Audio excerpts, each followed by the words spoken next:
Sione, you play defense, but you have the ball in your hands pretty often. Mm-hmm. You know, I don't, what's been going on this season? Why are you getting so many turnovers? And just coaches putting me in good position. A lot of film study, just trying to do my job really. If the ball bounced my way, I'm gonna make a play. Do you think there's been a lot made about the added guys on the defensive line? Do you think that has led to that? The turnovers across the board. I mean, you guys have 19 as a defense. Mm-hmm. Do you think more pressure, like on the quarterback and shutting down the run a little bit better?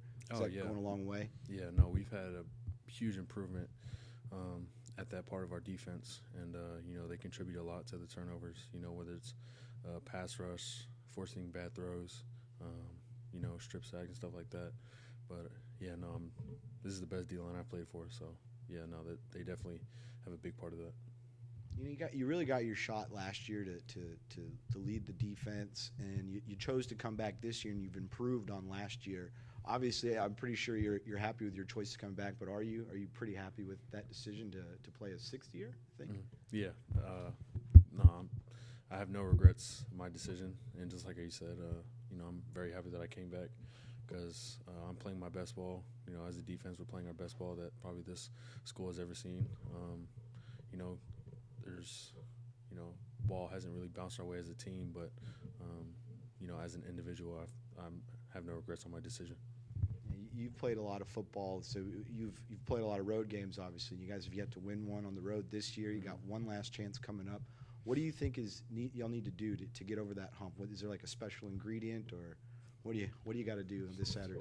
No, there's no special ingredient. We just got to play better and longer. Kind of showed last week we played really good up front. In regards to the quarters, played really well in the first, and then kind of just died down as the game went on. But it's hard to win games, especially on the road. But it's also hard to lose the way that we do. We just have to pick which hard we want to deal with. Sione, you just kind of said it's been hard, the way you've lost games, specifically this three-game losing streak, combined total of 10-point margin, and the last two games in particular, essentially losing on the final play in each of them. Given that, where's team morale right now after having suffered losses like that? Standing from the outside in, you probably think that, things are probably sliding in the wrong direction. But this team has made strides behind the scenes in many areas, especially in team morale. And it's kind of just controlling what we can control. There's nothing we can do about past games, past plays, and stuff like that besides learn from our mistakes and move on. And that's something that I've seen as these losses have come by, is that we fixed the mistake that we made the last game, but then a new mistake will come by. Mm-hmm. We just have to tighten up and just play our cleanest ball because the margin of error is very slim for us. We talked with Coach Spav and with Julian about Seth Keller. He's been such a reliable kicker, since he's been here, the most accurate in the history of the program. Rare to see him miss a kick, and of course, one came at the end of the game this past Saturday. What was how did you guys rally around him afterwards? Oh man, I wanted to pull Seth right after the game. I gave him a huge hug, and I told him that this, first of all, that's not his fault. Us as a team, we lost that game together as a team, and we put him in that position. So I know Seth would make that kick 9 times out of 10. It just so happened to be that one that he missed.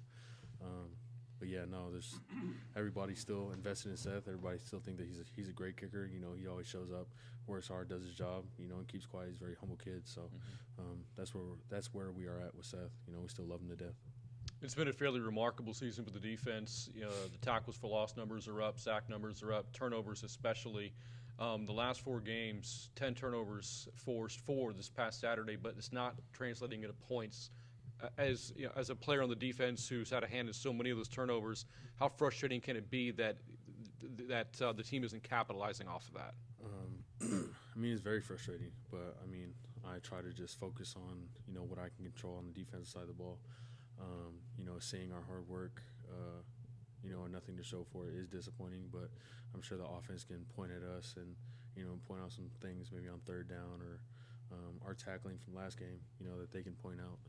But that's something that the offense has struggled with this season, and we still have 3 more opportunities to make it right. I'm sure the South Alabama game has a special place in your heart from a year ago. You were named Sun Belt Defensive Player of the Week, because of that game, and you were in on a massive turnover in overtime, a deflected pass as well in that game. What do you recall about the game against the Jaguars a year ago? Kind of just same answer that I gave Kev. I just try to do my job to the best of my ability, and if the ball bounces my way, I'm gonna make a play, and I was set up to make a lot of plays, and I was a good enough player to make them last year, and I plan to do the same thing this year. It's a different South Alabama team, though, this year, admittedly. New quarterback, Jalen Tolbert's no longer there, wide receiver, but they're very talented and playing very well at 7-2. What are you up against this week against their offense with the way that you play defensively? Just like how you said, very different South Alabama team, but they're still young in a lot of areas. I know in the O-line, young and experienced. They have a couple transfers in. I know their starting tackle is a true freshman. One of their impact players is a receiver. He's a true freshman as well.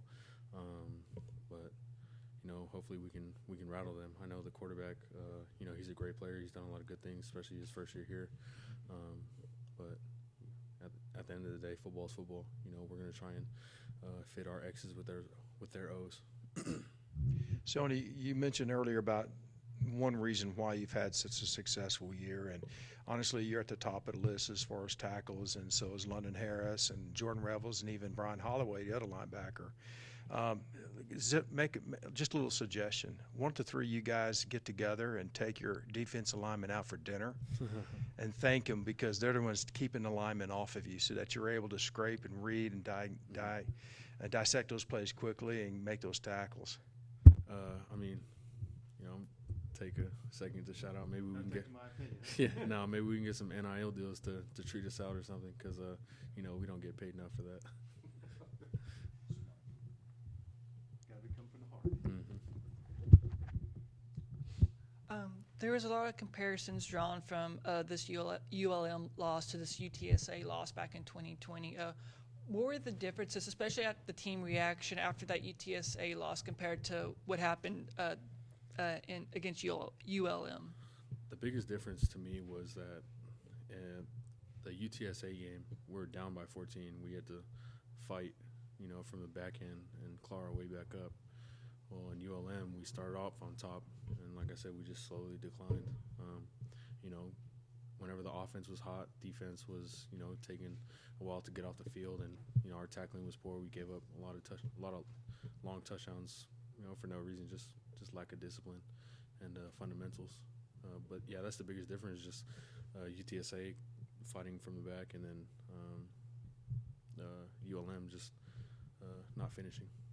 What does it say about this team now, especially when Seth misses that kick, instead of attacking it, everyone just kind of rallies around him, making, holding him up, making sure, like kind of what you're saying, it wasn't his fault.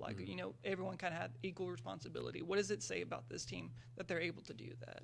That this team is fully invested in supporting each other. Not everybody's perfect. Football is a game of imperfection. So, and then I was just happy that everybody, nobody was throwing stuff in the locker room. Nobody was cussing each other out and stuff like that. And that was kind of the big difference between this team here and this loss versus the team in 2020 versus UTSA. But, just everybody likes each other. Everybody wants to do good for each other instead of for themselves. You've been playing at college football for a long time, coming from UTEP all the way to Texas State. What's made you want to play college football for so long?